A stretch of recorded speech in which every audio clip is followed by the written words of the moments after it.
It's hard to get on Twitter and not notice the complaints about Street Fighter 6 from pro players like Punk and even sometimes Nina RD. But do their opinions really influence the broader community at large?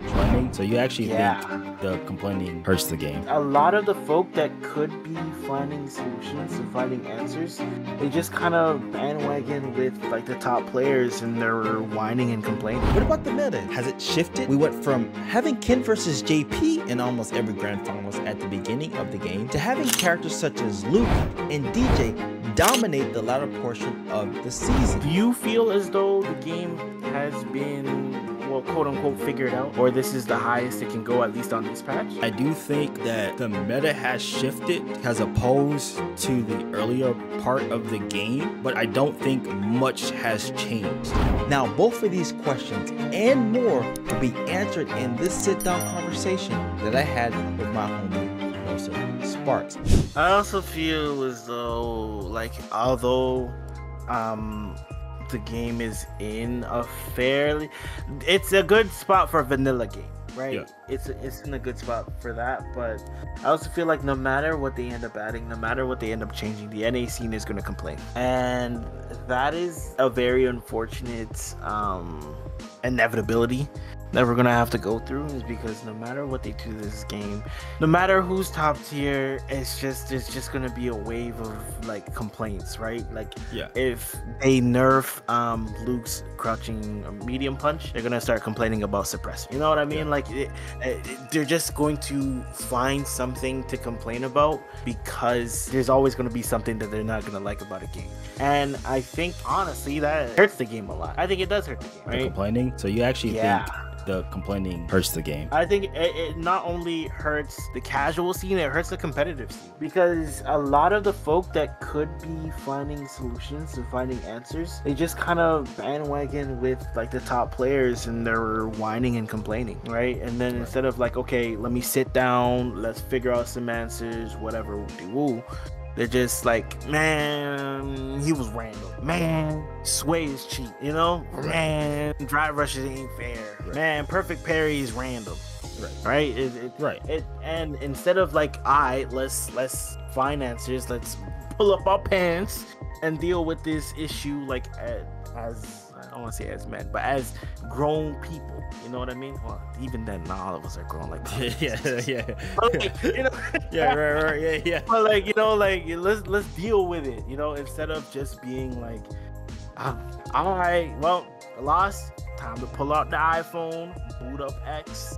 Let's complain, right? Because a lot of them feel like if that's what the top players are doing, that means that's the highest this game can go. Do you feel as though the game has been, well, quote unquote, figured out, or this is the highest it can go, at least on this patch? I will say this. I'm gonna go back to what you said earlier, when and then I'll come back to this later. In terms of the complaining, I've come of the mindset that it does suck, but I don't think it does as much damage as is being perceived. I come from Street Fighter 5. That was my main game. The amount of complaining that was on that game, and the way that game came out, there's still people that had complaints about it, but like by the end of the game, it was universally accepted that 5 was a good game, to the point now where people are like, oh man, I wish I can go back to playing 5. Right? Right. And so I watched the narrative of that stuff change. So the complaints in the game, when people are complaining, I don't think it matters as much people think, because at the end of the day, if they keep improving on the game, which I think they're going to do, it's going to end up to a game where, yes, there's still going to be people complaining, but at the end of the day, no one's going to be like, well, this game isn't skillful, right? They're going to have to acknowledge that, yo, this game has some skill, has some mind games behind it, right? And that happens once they clean up a lot of the stuff. But I will say, in terms of where we're at right now, where Street Fighter 6, I think for a game that's been out for, how long has it been out? For a couple months? Let's say about half a year now, give or take. Yeah, half a year. 6-7 months. I feel like it's been almost 2 years worth of adaptation for this game. That's what it feels like, right? Because every time you turn around, there's something new. And I do think that the meta has shifted as opposed to the earlier part of the game, but I don't think much has changed. Well, you know, because some certain characters that were considered strong, they kind of fell off the wagon, that most people, they don't even put them in their top 5 now. So like Juri was considered strong. She's kind of slid out of most people's top 2s, top 3, and kind of went to like 6th or 7th or 8th. And other characters have risen, such as, you know, like Luke, Chun-Li. So I do think the meta's changed, but I think where we are right now, there is tech still to be discovered and still to be implemented in terms of like characters, but I don't think it'll make much of a difference to where the meta is going to shift. So I think we've kind of tapped out where I think the game is, as opposed to if we were to wait a couple more months after. I think the game is at this version right now where it's at. I think it's pretty much almost maxed out. We know who the top tiers are. We know the good combos to do. Granted, there's always more combos that people can learn. We know some of the strategies to deal with some of the stuff. JP, despite people complaining a lot about JP, that character has 3 representatives in Capcom Cup. So it's very clear that people have found a way, despite that matchup. What I like to call it is like unstable. I think the character like has an unstable matchup because of Amnesia. People still have found a way to be able to deal with some of the stuff that he presents on the table. Even Ken, I know Ken players like to joke that he's like 6 or 7. I think people have started to figure out some stuff about Ken, but that still doesn't mean those characters aren't strong or that they've slid. It's just that I think we've gotten better at dealing with them, and so I think now more players are able to get to doing some semblance of mind games, because at the end of the day, regardless of who you're looking at, and I try to watch a lot of Street Fighter 6. At the end of the day, it does look like a lot of players are just kind of flailing around just because of the way the game is, and so it doesn't look pretty. But this is where the game is going to be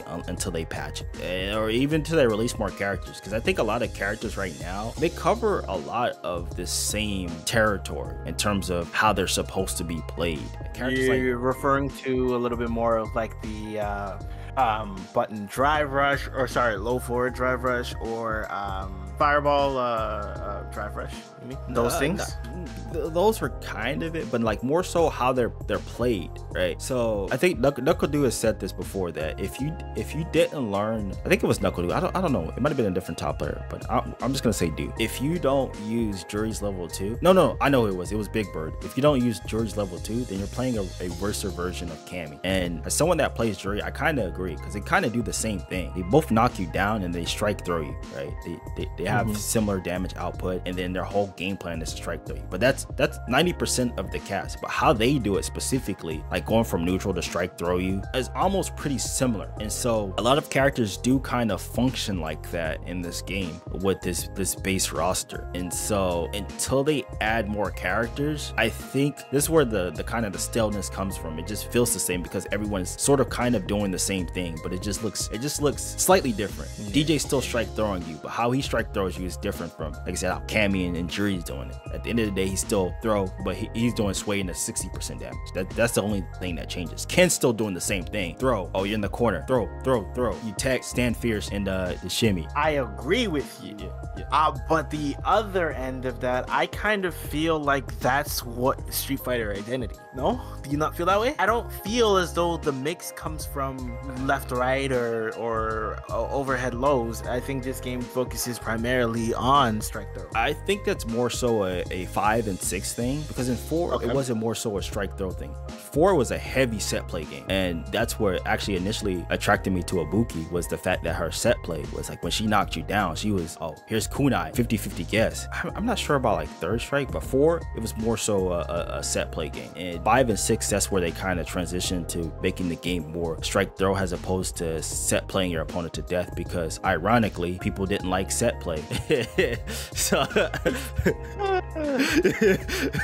they said it was scrubby, it was dumb, they hated Vortex, they hated they hated unblockables, and so they removed that. So now people are like, well, the game is boring. Well, you removed all the cool stuff that characters could do, and that made characters kind of stand out with their mix-up. The Akuma Vortex was different than Ibuki Vortex. You were getting mixed, but you were getting mixed differently. So you had to learn how to deal with those setups differently. The characters were doing the same thing in terms of like set play, but then you also had characters like fundamentally sound. Like Ryu was like the fundamentally sound. But then you had Evilry, who was almost similarly fundamentally sound, but he had higher damage, right? So characters had uniqueness to them when it came to where you could classify them as in Street Fighter 4. In 5, it's like it's now in 6, but towards the end, more characters kind of were doing different things because they added more characters and they added more unique ways characters could do stuff. And so that's why I say that like, they need to add more characters, and the characters need to be completely unique. Aki was a step in the right direction. What she does, I think, from the cast, she's a completely different character than most. She feels different. She doesn't feel like a base roster character. I feel like almost a lot of the base roster just feels the same, and they cover the same space. I'm hoping Ed changes that as well too. Even Rashid feels a little bit different too, because he has some cool stuff. And I'm hoping Akuma changes that, right? And so once they start adding more characters, I think it will be a lot better. Where we are right now, the meta set is not going to change. We're all going to be doing the same thing until they decide to patch, and then they add more characters.